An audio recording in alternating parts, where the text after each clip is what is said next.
Olá, sejam bem-vindos a mais um dos episódios dos nossos casos reais da Avarias Techmaster. À semelhança daquilo que nós temos feito anteriormente e que vocês podem e devem ir acompanhando aí nas nossas redes sociais e no canal do YouTube, esta rúbrica tem como objetivo passar aqui alguns casos reais de avarias técnicas que nós vamos apanhando em oficina ou que colegas nossos de oficina vão apanhando e nós depois vamos replicando e reproduzindo aqui nas nossas instalações. E o grande objetivo aqui, o principal objetivo, não é transmitir-vos concretamente qual é que é a Dar a solução, não solução, é? exatamente. Mas sim fazer aqui todo um percurso, todo um caminho de como é que nós chegamos ao diagnóstico. Alguns controlos, no fundo, não digo florear aqui aquilo que nós fazemos em termos de diagnóstico, mas fazer uma mini aula à volta Revisão de à volta conceitos do e tudo mais tal também, e não é? qual, ok? Queremos que acrescenta muito mais para vocês aí que assistem aos episódios do canal do que nós propriamente estarmos aqui a dizer qual é que é o sintoma, qual é que é o problema e qual é que é a resolução. E neste caso podemos e vamos acrescentando algum valor, fazendo aqui o percurso do diagnóstico, fazendo alguns controles adicionais. Alguns controles até que inclusive podem não ser necessários nos casos que Mas que nós às vezes vamos são apanhando, esquecidos, mas mas que que às às vezes vezes são são esquecidos esquecidos. e que, curiosamente, o pessoal também tem, creio eu, e daquilo que nos tem transmitido, tem gostado aí nos episódios que nós temos transmitido anteriormente. Aquilo que peço e que peço sempre, subscrevam o nosso canal, nós vamos produzindo este conteúdo para vocês. Subscrevam o canal, ativem as notificações, partilhem também com a pessoal que vocês considerem a quem possa agregar valor. E sem muito mais demoras, vou passar aqui a palavra ao Arthur, que nos traz aqui hoje um Audi TT que tem aqui um problema Uma crítico, um avaria motor, peculiar. uma avaria peculiar, um carro com alguma potência e que não passa das 2.700 Exatamente. RPMs, correto? Qualquer coisa. Então, Arthur, Olá a pega aí todos, no sejam tema. muito bem-vindos mais uma vez. Hoje, aqui à imagem do que o José acabou de dizer, temos aqui então um Audi TT, neste caso, sim, um Audi TT do ano 2009, portanto com motor 2000 TFSI, turbo a gasolina de injeção direta, código de motor CDLB, e este caso, na realidade, apareceu aqui um pouco quase de paraquedas, digamos assim. Então significa que foi, na prática, um carro que apresenta um código de avaria relacionado com o sensor de rotação da cambota, em que muitas das vezes pode dar asos, e se não houver aqui o diagnóstico correto e assertivo, pode dar asos aqui a troca de componentes e desenvolver aqui até um problema relativamente mais complexo do que aquele que à partida é. Claro que em todos os casos convém também sabermos aqui um pouco o historial do carro, o que é que já se passou anteriormente com este carro, e essa pode ser, e neste caso aqui em específico, é um dos pontos-chave para conseguirmos perceber, ao fim e ao cabo, qual é que era a avaria. No caso em específico, e passando aqui um pouco para a nossa apresentação, o carro chegou então com sintomas de luz de avaria acesa, portanto a luz de falha de motor acesa no painel de instrumentos, acompanhada aqui de alguns efeitos de cliente, nomeadamente o carro por vezes tem dificuldade em dar o arranque, ou seja, em fazer o arranque do motor de combustão, trabalhar irregular, muitas das vezes também acaba por se desligar ao fim de algum tempo estar em funcionamento, mas aqui o sintoma que torna aqui mais peculiar é de facto o carro não passar das 2.000, 2.500 rotações em aceleração.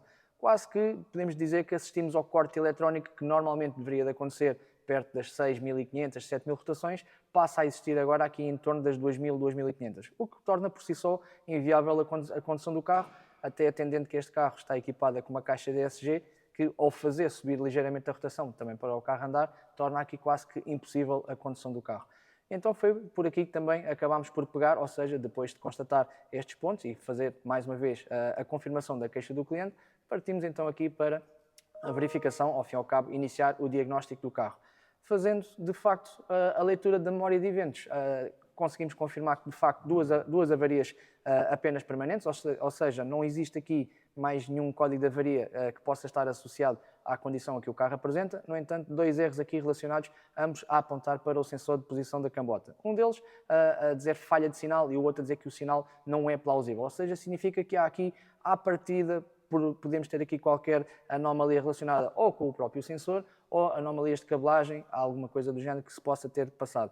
Recorde-se, estamos a falar aqui de um carro de 2009, que por si só também, já atendendo aqui há alguns anos que a viatura já tem, pode e vai apresentar concretamente aqui alguns defeitos, algumas anomalias que podem estar associadas ou a fichas de ligação intermédia, cabelagens também já a passar por determinados pontos e que levam ao rompimento dos cabos, N variáveis que podem estar aqui associadas.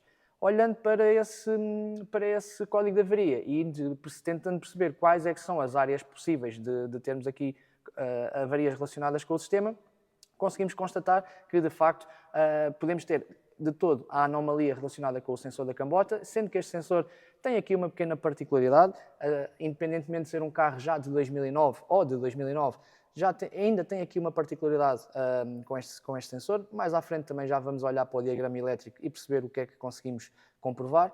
Podemos ter, efetivamente, um problema na instalação elétrica, oxidação de cabelagens, oxidação de conectores, por aí fora.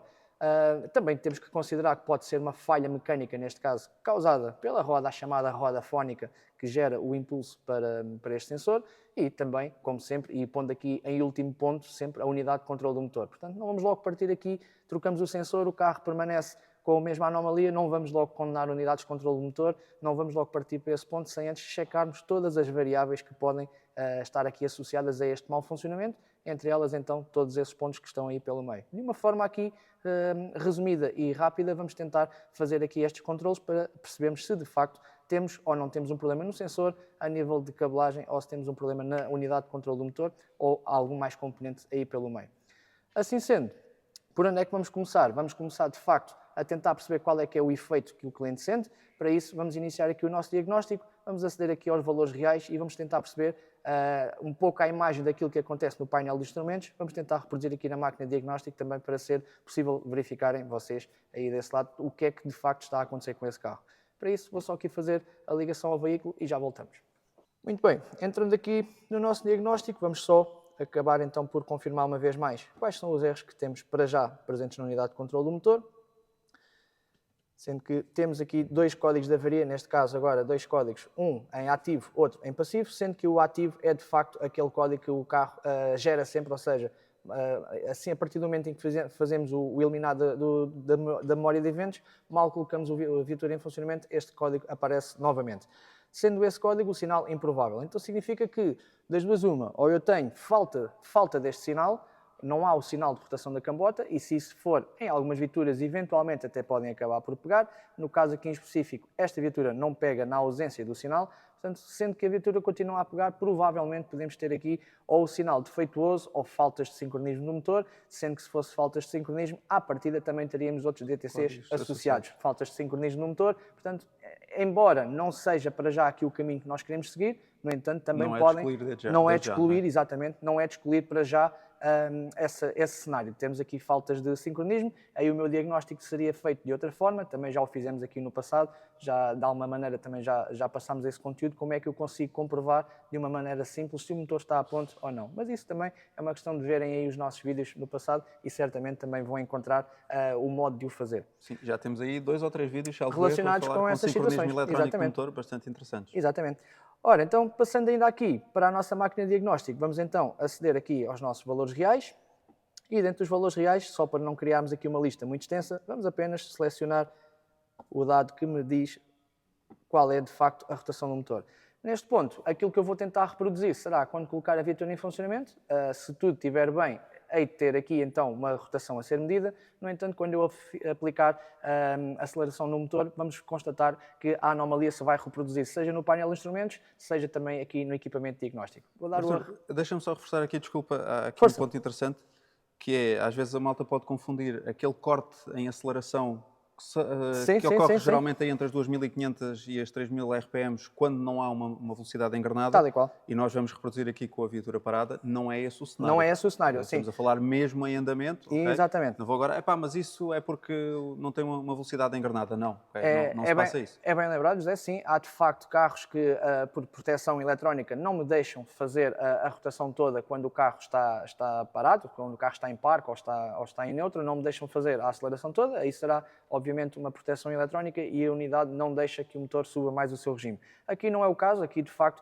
este carro não tem esse tipo de proteção, pese embora ao conduzir o carro eu consigo perceber e constatar de facto que essa anomalia acontece, portanto, uma vez mais citando, é o equivalente ao carro fazer o seu corte eletrónico, mas por volta das 2.500 rotações. Não vamos aqui fazer esse ensaio, claro que não vamos fazer aqui este ensaio. De qualquer das formas, mesmo que eu aplique acelerador a fundo, não vou conseguir aceder a este regime de rotação. Em alguns casos, mesmo a fazer esse teste, ou seja, muitas das vezes até a provocar esta aceleração aqui em oficina para tentar fazer medições, por vezes pode acontecer, e já aconteceu algumas vezes, o carro inclusivamente até se desligar. Não sei se vai acontecer, se acontecer também temos essa confirmação desse mesmo efeito. Então, vamos dar ao arranque do motor e ver o que é que conseguimos comprovar aqui olhando para o parâmetro da rotação do motor.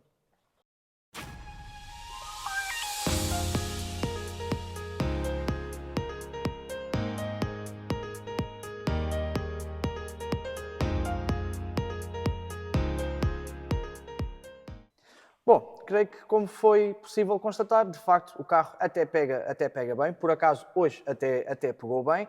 A nível de aceleração, o carro respondeu naturalmente, não houve aqui nenhum delay, não houve aqui nenhum poço, digamos assim. No entanto, creio que foi possível comprovar, quando verificámos o nosso parâmetro, que a rotação subia, mas também muitas das vezes oscilava e vinha para 0 RPM. Daí, então, temos o nosso código de avaria a dizer que o sinal é improvável. Significa que há aqui qualquer coisa com o meu sinal que, durante a monitorização que a unidade faz ao sensor de regime do motor, algo aqui não está correto e está a fazer com que surja este código de avaria e a unidade tenha este comportamento. Então, passando para a nossa apresentação, o que é que eu agora posso fazer a partir daqui?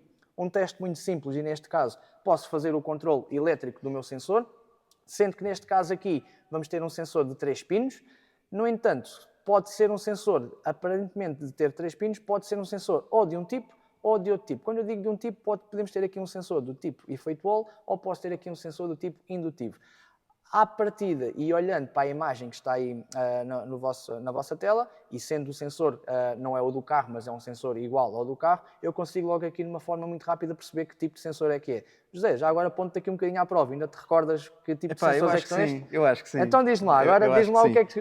partida por valor de resistência. Ora nem mais, não é? E olhando para o pelo aspecto... próprio aspecto do sensor, leva-me logo a crer que é um sensor do tipo indutivo, e dizemos do tipo indutivo porque tem a bobina, e neste caso são normalmente sensores mais robustos. Quando digo mais robustos, tem o mesmo formato de bobina, até acaba por ter a bobina Alguns lá até dentro. são mesmo uma proteção metálica que acaba por ser magnética e vir com aquela limalha toda atrás, não é? Tal e qual. E também porque facilitaste as coisas e meteste aqui na legenda e dizes que a resistência entre os pinos 2 e 3 é de 900 ohms. E está aqui por um motivo, porque de facto vamos comprovar a resistência deste sensor montado no carro, porque isto é o valor que o fabricante assim recomenda. Obviamente 900 ohms é como eu costumo dizer, e quem já me conhece aí das formações, eu costumo sempre dizer, isto não é ciência da NASA, não significa que eu tenho que chegar ali e ser os 900 certinhos, mas no entanto, eu também devo considerar que estes 900 não são 1100, também não são 700 ohms. Significa que tenho aqui uma pequena margem e já agora, e como em muitos manuais de reparação também frisa, e aí isto também está representado a temperatura. A uma temperatura, exatamente, significa que a minha temperatura vai ela também ser um fator a ter em consideração quando eu vou fazer o controle elétrico destes componentes. Significa que se eu for fazer a medição quando o carro teve o motor a funcionar e o sensor até está quente, porque esteve colocado dentro do motor, obviamente tem que trabalhar aqui com uma percentagem, uma margem de erro afetada por esta temperatura. No entanto, aqui, estes 900 estão aí justamente para provar e, ao fim e ao cabo, mostrar como é que às vezes podem surgir aqui erros de má interpretação, erros de diagnóstico, em que por leituras eu vou considerar que o valor não está correto e vou condenar, neste caso, o sensor. Para isso, vamos fazer aqui o levantar do veículo e, como na imagem, vamos fazer aqui uns pequenos testes só para tentarmos perceber se, de facto, a resistência que este sensor apresenta, se é correta ou não. Mas espera aí, Arthur. Vamos fazer os testes entre o terminal número 2, ou entre o pino número 2 e o 3. Exatamente. Então, disseste que tem 3 pinos, afinal o que é o pino número 1? Boa pergunta, mas não vamos aí, para já... Por aí é que a gente começa a confusão entre os sensores de efeito Hall e os sensores indutivos. Não é? Exatamente. Nós, e até nas formações ensinamos sempre, um sensor de efeito Hall, 3 fios. Se bem que depois há aquelas particularidades ao acelerador, à embreagem, com sinais duplicados e por aí vai. Mas tem aqui uma pequena particularidade que para já não vamos levantá-la, mas quando olharmos para o esquema elétrico vamos perceber de facto o que é o outro pino que está aqui em falta, neste caso o pino 1, e se de facto este sensor está com alimentação ou não tem alimentação, e até porque temos que perceber se de facto quando eu trabalho com um sensor de natureza tipo Hall, quais são os controles que eu devo fazer, o que é que eu devo encontrar, aquilo que eu espero encontrar para o meu diagnóstico. Quando eu estou a trabalhar com um sensor indutivo, uma vez mais, o que é que eu espero encontrar e aquilo que eu tenho no meu carro. Portanto, estamos a falar em 2 sensores completamente diferentes, 2 modos de funcionamento completamente distintos, e se eu for sempre com a mesma linha de pensamento, tenho que encontrar uma alimentação, por vezes possa andar atrás de um problema que na realidade não E, existe. sobretudo, duas formas de diagnosticar ou duas Exatamente. abordagens ao diagnóstico bem diferentes. Completamente distintas. Apesar de serem sensores de 3 cabos, e muitas das vezes também vou apanhando o pessoal, sim, não, porque os sensores indutivos é 2 fios, os sensores de efeito Hall são 3 fios. Pessoal, vamos ter aqui um sensor indutivo, neste caso com 3 cabos, e vamos ver se de facto o que é a função do terceiro cabo. Antes de nos alongarmos um pouco mais, vamos então comprovar e vamos verificar se de facto o valor que aí está representado, pese embora seja um valor dado pelo fabricante, se de facto está de acordo ou não com aquilo que vamos encontrar na viatura. Uma vez mais, para isso, levantamos o nosso carro e vamos fazer aqui as conexões elétricas necessárias para fazer esse controle.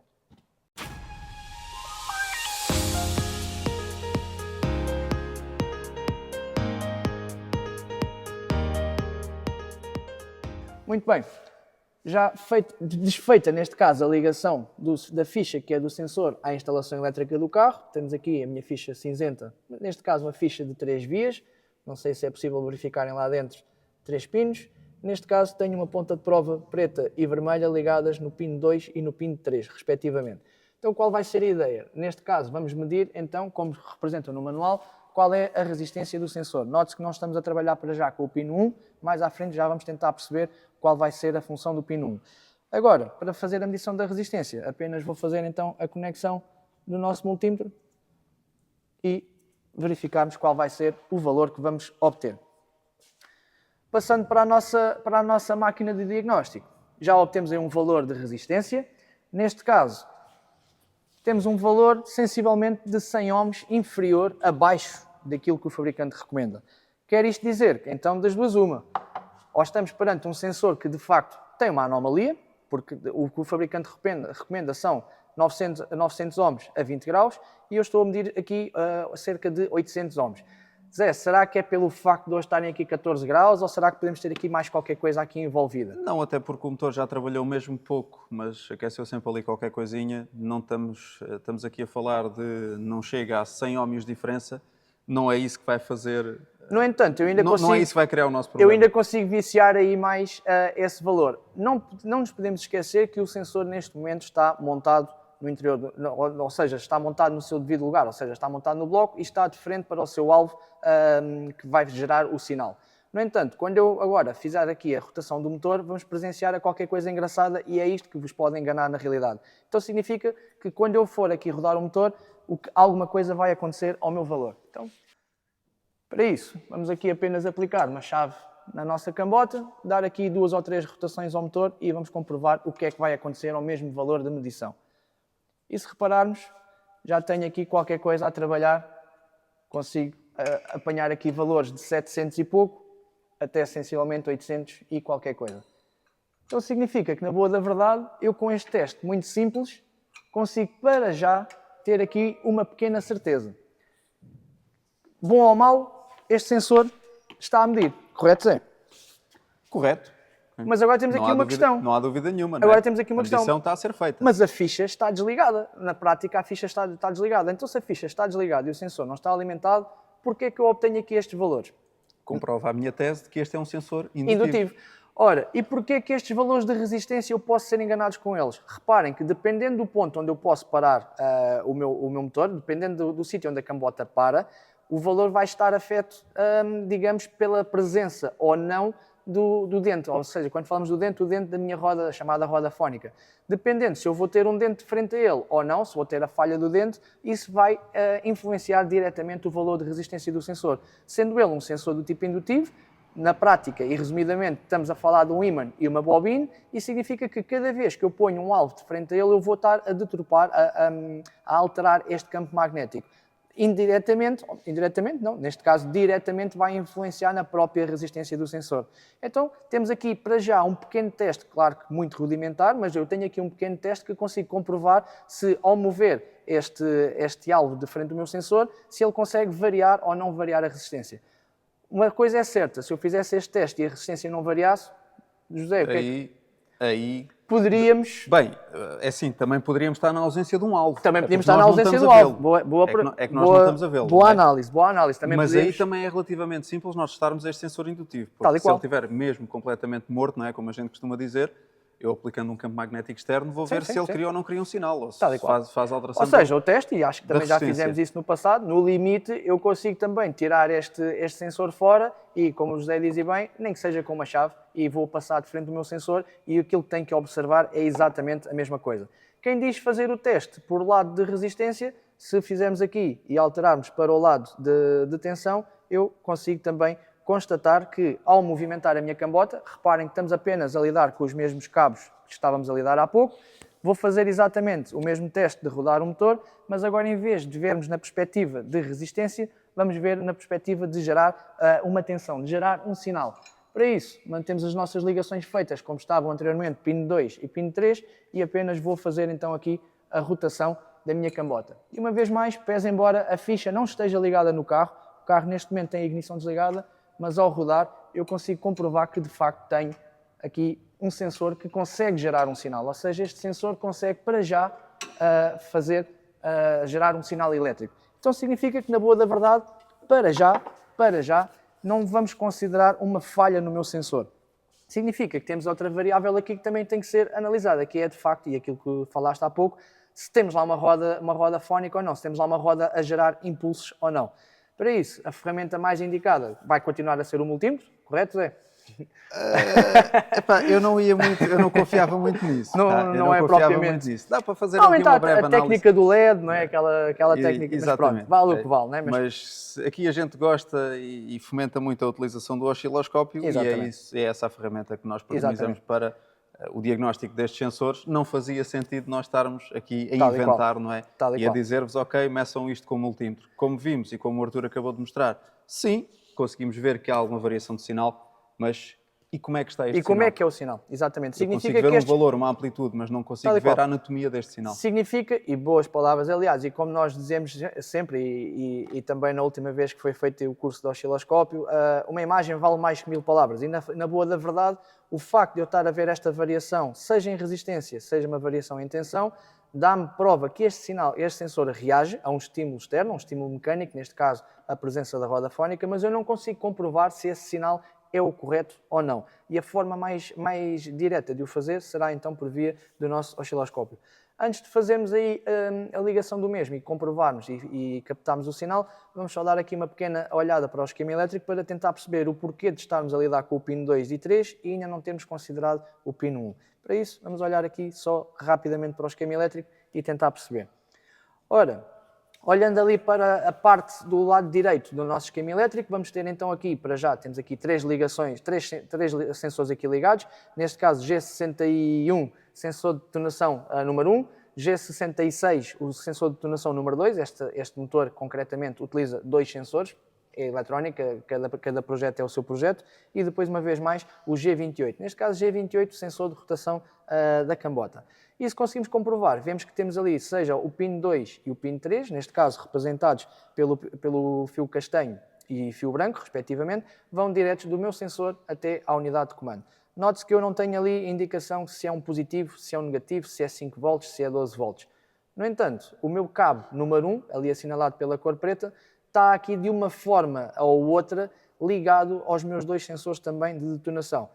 José, também para não ser sempre eu a falar, deixo para ti aqui esta parte de analisar e explicar o esquema elétrico. Interpretar aqui este esquema elétrico. Sim, se nós repararmos, há um ponto comum, conforme o Artur dizia bem, que é o terminal número 1 do sensor de cambota deste Audi TT e que é comum aos terminais, neste caso a dois terminais, dos sensores, a cada um dos terminais, desculpem, de cada um dos sensores de detonação, e que têm todos exatamente a mesma configuração aqui em termos de esquema. Se nós olharmos para os dois fios mais à esquerda de cada sensor, cada um deles tem ali um género de um arco, um oval, que literalmente envolve os dois fios e que tem uma conexão ao fio preto, ou seja, ao terminal número 1 de cada um dos sensores. E todos eles interligam no mesmo, o que significa que este é um sinal comum a todos os sensores. Que sinais comuns é que podem haver a todos os sensores? E uma vez estamos a falar de sensores com objetivos diferentes, com funcionalidades diferentes. A única coisa que pode haver aqui em comum é, efetivamente, uma alimentação positiva de 5 volts ou uma massa, e nunca o sinal do próprio sensor. Mas nem sequer é isto que aqui está em causa. Porquê? Porque nós sabemos que os sensores de detonação eles próprios não são alimentados. Tal e São qual. eles À que geram imagem do a sua próprio alimentação. sensor. À imagem- À imagem do próprio sensor indutivo. Então, aquilo que nós temos aqui e aquilo que a tal oval representa ali no esquema em cada um dos sensores é apenas e só a malha de proteção desta cabelagem. Isto porque são sinais com uma amplitude relativamente baixa, e é curioso porque depois vamos encontrar aqui qualquer coisa que vai ao encontro contrário daquilo que eu estou aqui a dizer, não é? A amplitude baixa, e já vão perceber o porquê, mas que são sinais que normalmente são sinais fracos, digamos assim, são sinais de amplitude relativamente baixa e que, para não serem sujeitos a parasitagem por campos magnéticos que possam passar próximos destas ditas cabelagens e interferir nestes sinais, Podemos dizer que são sinais críticos e que são têm que sinais ser críticos, isolados não de é? ruídos eletromagnéticos. Tal e qual. Exatamente.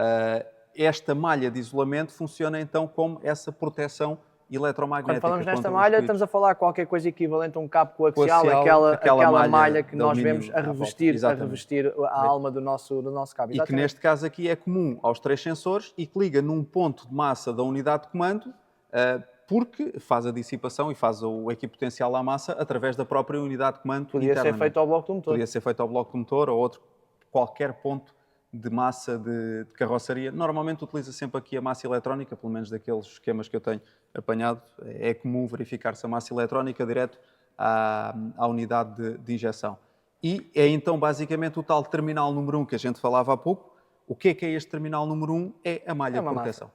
É uma massa, é a malha de proteção. Ou seja, mas não vejam esta massa como é uma massa de alimentação, não. Significa que, na boa da verdade, se esta massa nem estiver presente no sensor, ele continua a trabalhar de igual forma. como acabámos de comprovar. Portanto, há pouco tínhamos a ficha do carro desligada, ou seja, a ficha do sensor está fisicamente desligada da instalação elétrica do carro.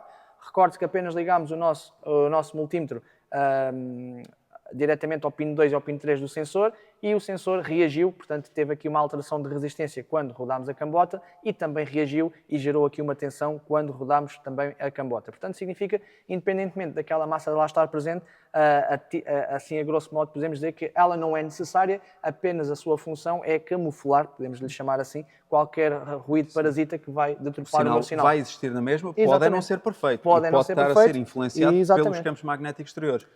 Normalmente até se este cabo passar próximo, por exemplo... De um cabo com grandes correntes, cabo do alternador, e tudo mais, ao pé de uma bobina de ignição, por exemplo. No caso dos diesel não é tão frequente, mas injetores eletromagnéticos criam ali um campo eletromagnético elevado. As próprias bobinas. As próprias bobinas de ignição, sim, exatamente.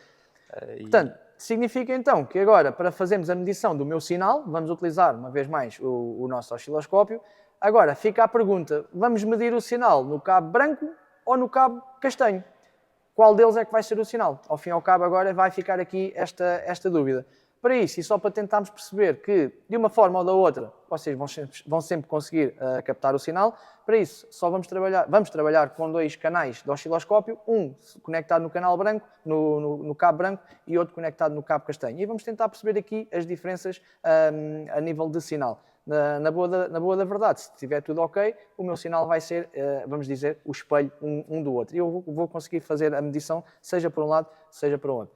Uma vez mais, vamos fazer as nossas ligações no carro, colocar a viatura em funcionamento e fazemos aqui a análise do sinal obtido.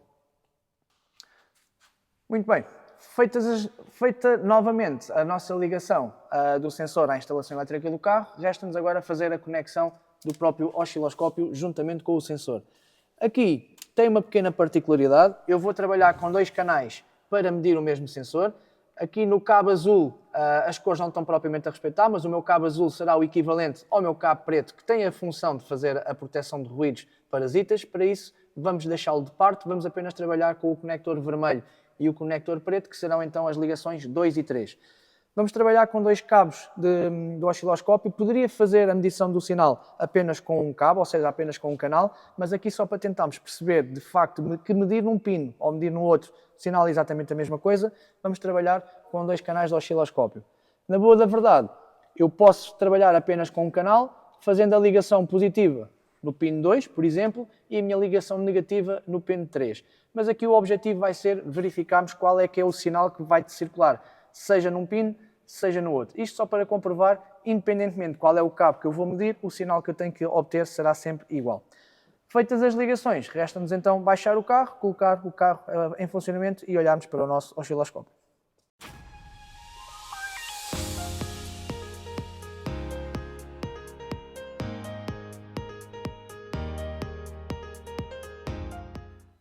Ora, então, Bom, sinal já colocámos o motor a trabalhar, carro a entretanto trabalhar, parámos para também não só para não causar ficar aqui muito ruído. Exatamente. Mas Arthur, eu achei uma coisa estranha quando configuraste. Cuidado aqui com as perguntas que me vais fazer. Quando configuraste esse osciloscópio, esses 2 canais para fazer as medições, onde tu selecionaste aí qualquer coisa como 50 volts. Estou a achar muita fruta para um sensor indutivo. Epá, sim, mas na boa da verdade também temos que ter aqui em consideração, o sinal realmente tem aqui um bocadinho uma amplitude elevada.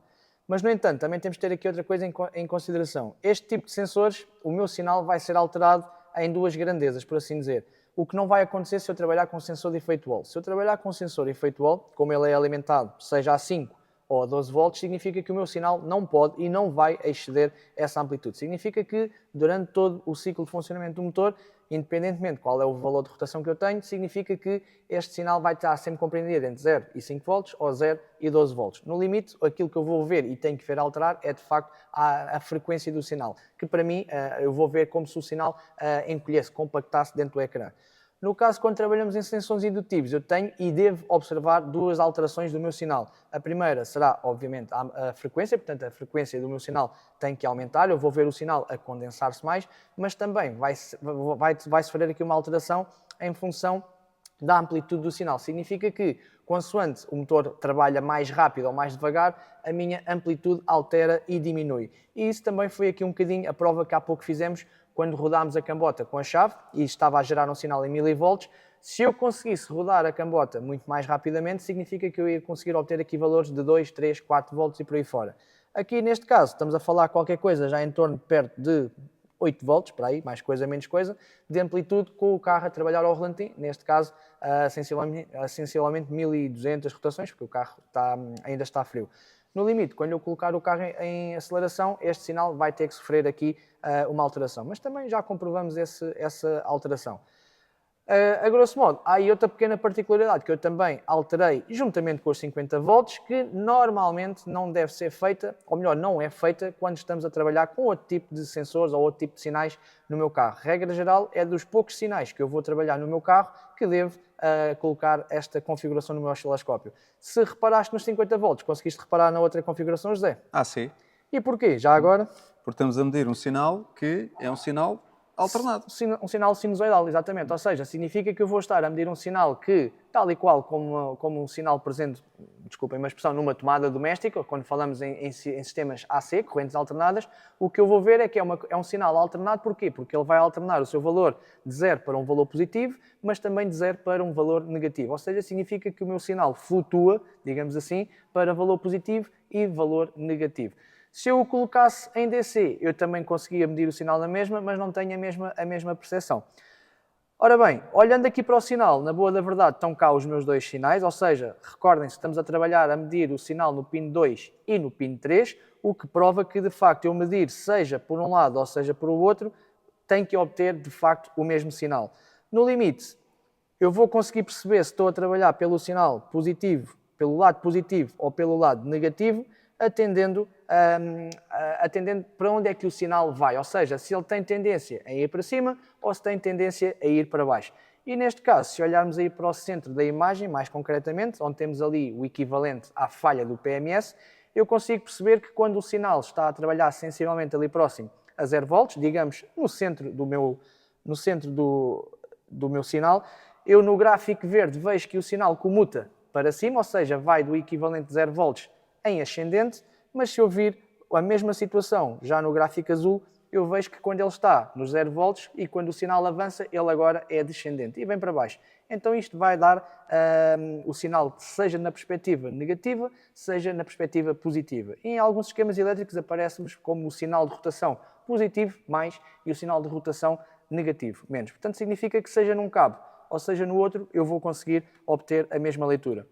Para além de tudo aquilo que acabaste de explicar e que eu concordo a 100%, eu ainda vejo aí qualquer coisa mais estranha. Eu também vejo aqui qualquer coisa mais estranha. E qual é que é essa coisa mais estranha? Se nós encolhermos aqui um bocadinho o nosso sinal, para já... E não são aqueles ruídos que ali E não são aparecem aqueles ruídos. ciclicamente, que já agora estamos a trabalhar um carro a gasolina, Exatamente. onde as bobinas de ignição têm influência neste aspecto. Que é nem nada mais, nada menos a função que aquele terceiro cabo, neste caso o pino número 1 do meu sensor, tem aqui a função acrescida de filtrar estes ruídos. Se ainda assim eu tenho um sensor que tem este sistema de proteção para reduzir parasitagem do sinal e ainda assim eu consigo apanhá-los, e sim, e como disseste e bem, se formos aqui a medir a nível de desfazamento de um ruído até outro ruído, vamos constatar que é cíclico, ou seja, significa que o tempo de cada ruído é sempre igual ao longo do meu sinal, o que dá a prova que é qualquer coisa que acontece ciclicamente. E aqui, a priori, os componentes que eu tenho no meu motor que podem e vão gerar certamente um sinal eletromagnético muito forte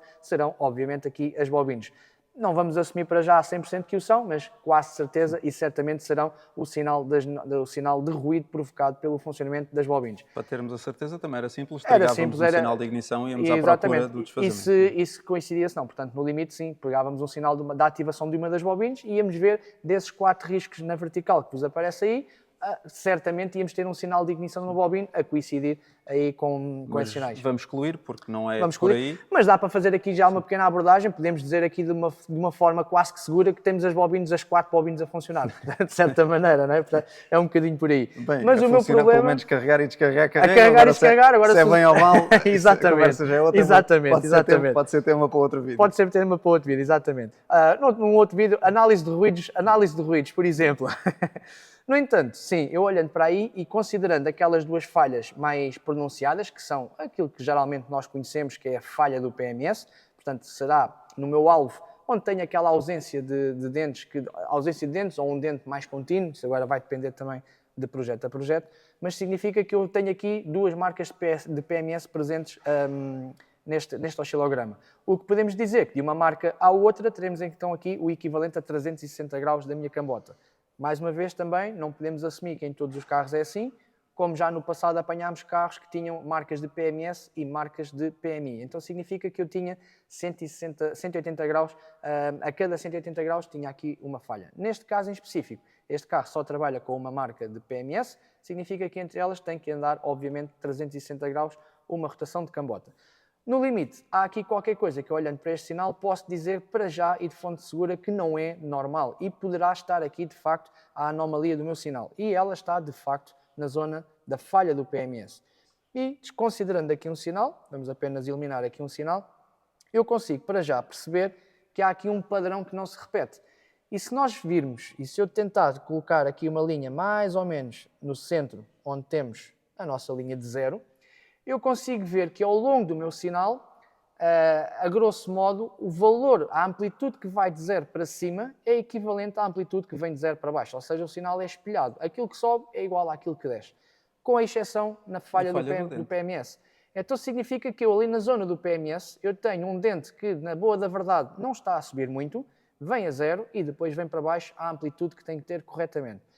Considerando que este sinal é gerado, e há pouco estávamos a falar no afastamento do meu sensor com o alvo, e já agora esse nome é dado pela folga entre ferro, em alguns manuais vem especificado. Regra geral, não dá para afinar, porque a partir do momento em que o sensor está apertado no bloco, eu não consigo afiná-lo, mas de certa forma, se eu conseguisse aproximar mais o sensor de cambota do alvo ou afastar mais o sensor do alvo, o meu sinal ia sofrer aqui a alteração da sua amplitude.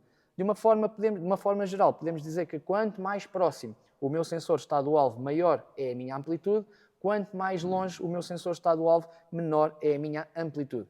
E isto leva-nos aqui a desconfiar porque é que temos aqui um sinal que tem menos amplitude do que os restantes.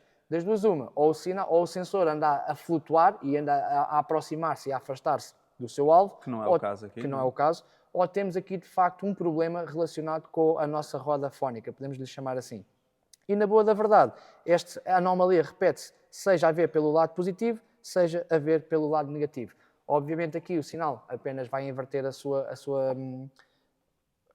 direção, mas se eu olhar também uma vez mais para a linha de 0, eu consigo perceber que aquilo que o sinal altera em amplitude, neste caso para o lado negativo, não é igual àquilo que acontece quando ele oscila para o lado positivo.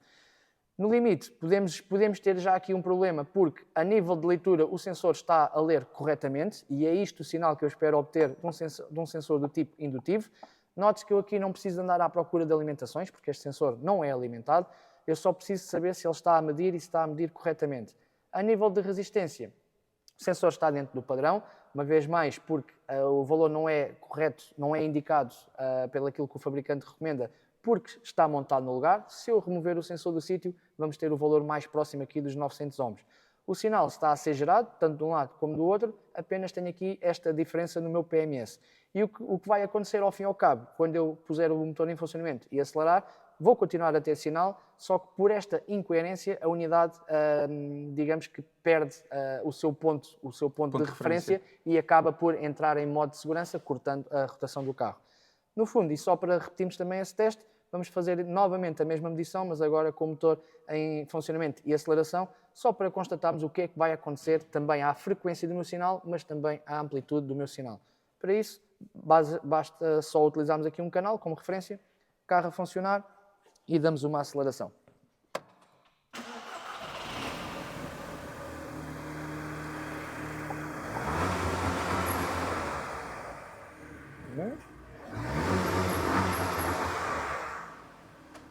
Bom, feita aqui a análise, a recolha do sinal novamente, mas agora só por um canal, temos aqui o mesmo sinal, mas agora com uma pequena diferença, o carro está em aceleração. Note-se que aceleramos o carro até a sua anomalia ser reproduzida, portanto até àquela sensação de corte, não perdemos sinal, correto? Ou seja, significa que a unidade não deixa de ter a referência de qual é que é a rotação da cambota. Podíamos ter aqui uma situação em que o sensor até media bem rotações baixas, mas depois com o elevado da rotação que o sinal desaparecesse ou caísse a tensão. Não é o caso. Portanto, o meu sinal continua a ser um sinal coerente e plausível em todo o correr do tempo. No entanto, a única anomalia que volta a estar sempre aqui a ser reproduzida é mais uma vez na falha do meu PMS. E olhando aqui para o meu sinal, há pouco trabalhávamos com uma amplitude que chegava sensivelmente perto de 8 volts, agora podemos dizer que temos aqui uma amplitude que trabalha perto dos 10 volts. Confirmando então aquilo que acabámos de falar há pouco, que quando o motor acelera, o meu sinal vai sofrer duas alterações, sendo uma delas a minha frequência vai aumentar. Note-se que eu não alterei a minha base de tempo, continuamos a medir o sinal com 10 milissegundos por divisão, a base de tempo é a mesma, mas além de alterar a minha frequência, também alterou a minha amplitude. E se o carro tivesse a possibilidade de fazer mais rotação, 4, 5 mil rotações, eu ia ver o meu sinal cada vez mais a aumentar a sua amplitude. Isso dá-me então a entender que com o sensor vamos assumir quase que a 99% que não tem qualquer problema. Para fazer o último despiste, eu tenho que me focar essencialmente nesta zona da falha do PMS, sendo que para já até conseguimos constatar que há aqui mais qualquer coisa que também não há bem. E se repararmos, já não o vamos considerar aqui como ruídos, mas tanto à esquerda como à direita do meu sinal PMS também tenho ali o equivalente a qualquer coisa num dente que não está bem. Significa que tudo aquilo que estiver a acontecer mecanicamente na roda fónica vai ser interpretado pelo meu sensor. Agora, o último teste que nos falta fazer, uma vez que já fizemos o teste elétrico do sensor, já fizemos a medição do sinal e acabamos por perceber que há aqui uma anomalia, só me resta então ir fisicamente ver e comprovar qual é o estado mecânico da minha roda fónica. Para isso, só nos resta então a opção de ter que remover fisicamente o sensor do seu lugar e, de alguma maneira, câmara filmar, o que for, ou com uma câmara pequena, ir fazer a verificação do sinal da roda fónica e rodar a cambota até ver todos os seus dentes na sua totalidade dos 360 graus e tentar perceber se naquela zona do PMS tem ou não alguma coisa que possa estar a corromper aqui o meu sinal.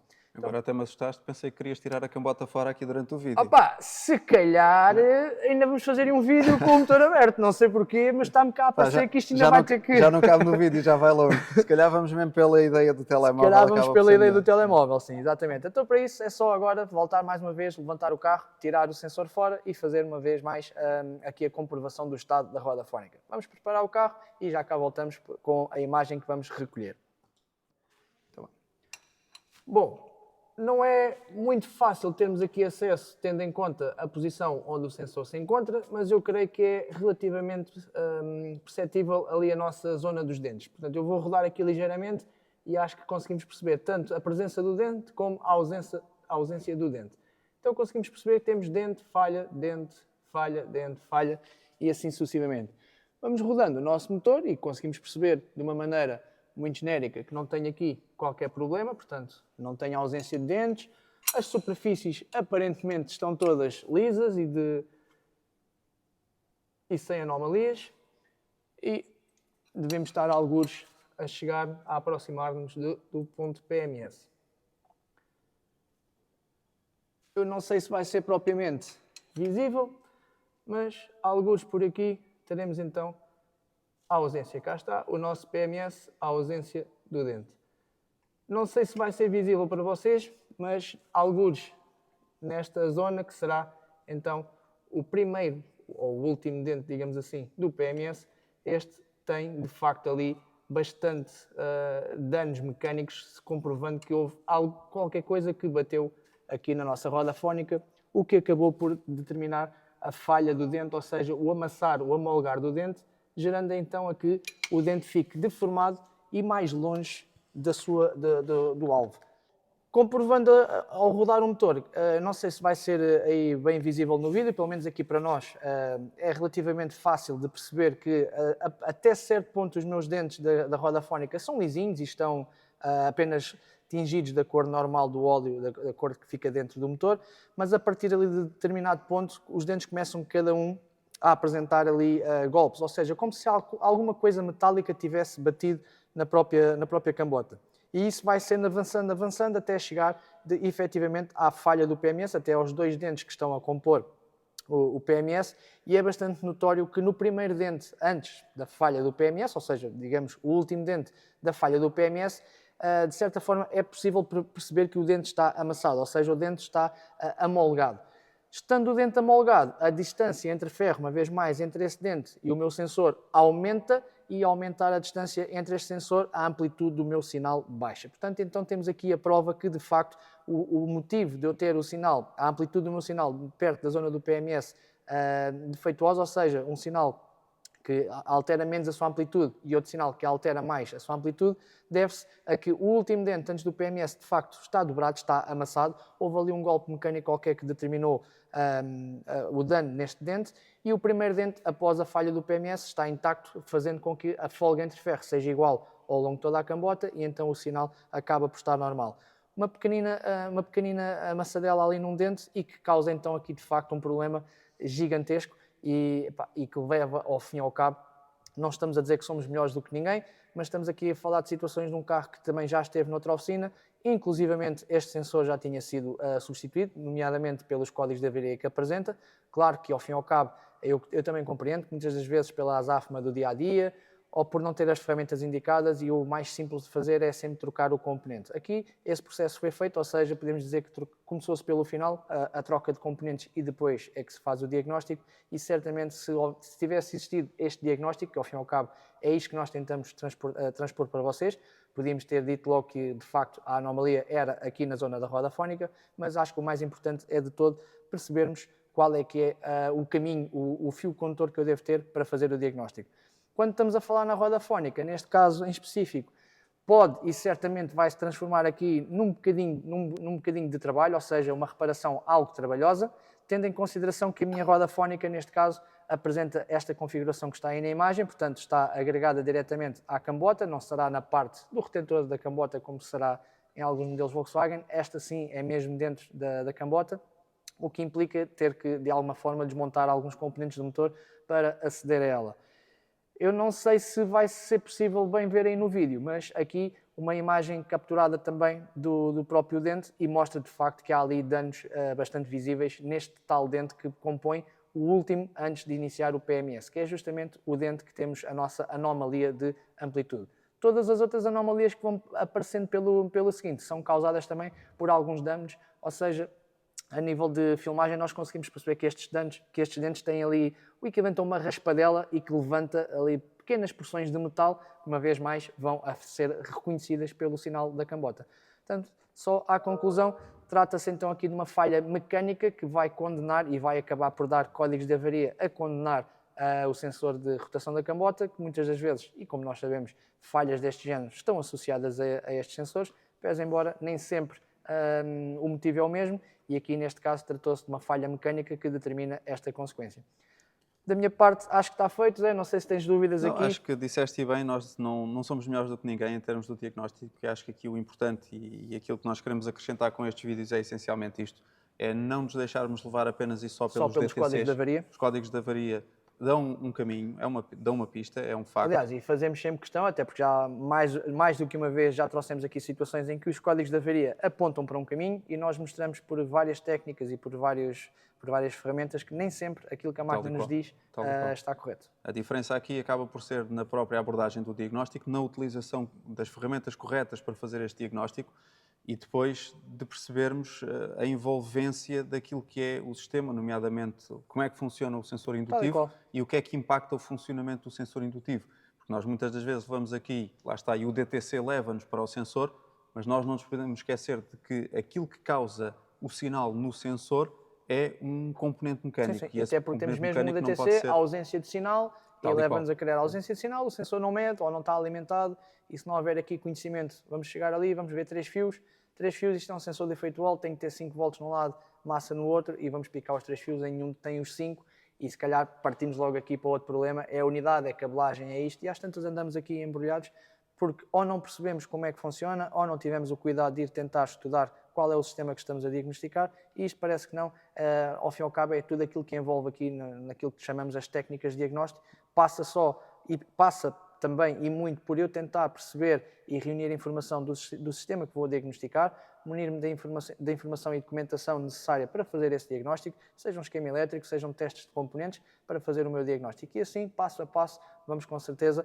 mais fácil ou não, mas vamos com certeza chegar à raiz do problema. E outra questão importante aqui é também perceber o histórico, por onde é que esta viatura passou, o que é que foi feito nesta viatura, porque uma avaria destas não aparece por obra e graça a Deus. Do nada, não é? exatamente. Isto, muito provavelmente, não temos a noção porque é uma viatura até importada.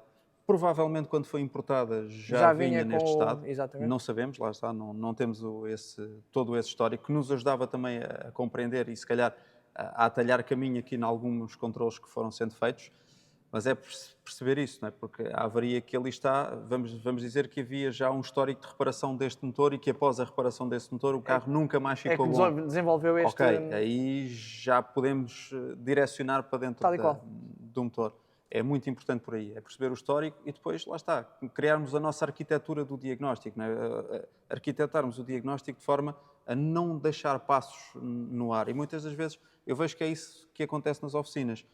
Basta saltarmos um passo, perdemos a linha de raciocínio do diagnóstico, acabou. Podemos estar a passar por cima do erro. Exatamente. E grande parte das vezes estamos a passar por cima do erro. E às vezes por coisas tão simples, tão genéricas, porque nós próprios assumimos que não vale a pena fazer isso, porque isso normalmente nunca haveria. Isso o alvo nunca pode ser. O alvo nunca pode ser, exatamente. Isso é a unidade, já levou o sensor, então tem que ser a unidade. Sim. E na boa da verdade, pese embora o código de avaria é sinal improvável, em algumas vezes quando o carro desliga, a ausência de sinal, na prática o sinal está sempre cá, não é correto, não por culpa do sensor, não por culpa da unidade, não por culpa da cabelagem, mas por culpa de uma peça metálica que, na regra geral, não se estraga. Exatamente. Esperamos que este vídeo tenha acrescentado também aí algum conteúdo e alguns conhecimentos e relembrado outros conhecimentos que eventualmente vocês já tinham previamente à vossa capacidade técnica. No fundo, o nosso objetivo é este mesmo, é trazer-vos aqui este conteúdo, trazer estas medições, trazer estes controlos. Não digo mais aprofundados, porque aqui os controles até foram relativamente simples, ou a própria utilização do osciloscópio foi relativamente simples neste caso, mas é trazer-vos muito isto aqui, a linha de raciocínio e a linha de diagnóstico. Já sabem o que vou pedir, mesmo peço sempre, sigam as nossas redes sociais, sigam o nosso canal do YouTube, ativem as notificações, nós vamos continuando a produzir conteúdo deste género e outros. Vão dando também sugestões aí, quer pelas redes sociais, quer pelos próprios comentários do YouTube. Comentem no vídeo quais é que são outros temas que vocês gostassem que nós abordássemos também. Pode não ser concretamente uma avaria, um sistema qualquer. Às vezes a malta tem falado dos AdBlues e tudo mais. Já trouxemos também algumas avarias relacionadas com AdBlue. Tem aí também no canal alguns vídeos sobre esses temas. Vão dando sugestões, à medida que a gente também vai conseguindo, vai produzindo mais conteúdo aí para acrescentar tecnicamente a vocês, porque no fundo é esse também o nosso propósito, é trazer-vos aqui o conhecimento que nós temos e a informação que nós temos aqui acesso do nosso lado é nosso objetivo também aqui passar-vos esse mesmo conteúdo, essa mesma formação e informação técnica para todos ganharmos neste mundo da reparação automóvel. Artur, mais uma vez obrigado aí pelo explorar deste Audi TT e do diagnóstico que foi feito. Para vocês, continuem a seguir. Obrigado. Até à próxima e até ao próximo diagnóstico. Não é? Obrigado. Até à próxima.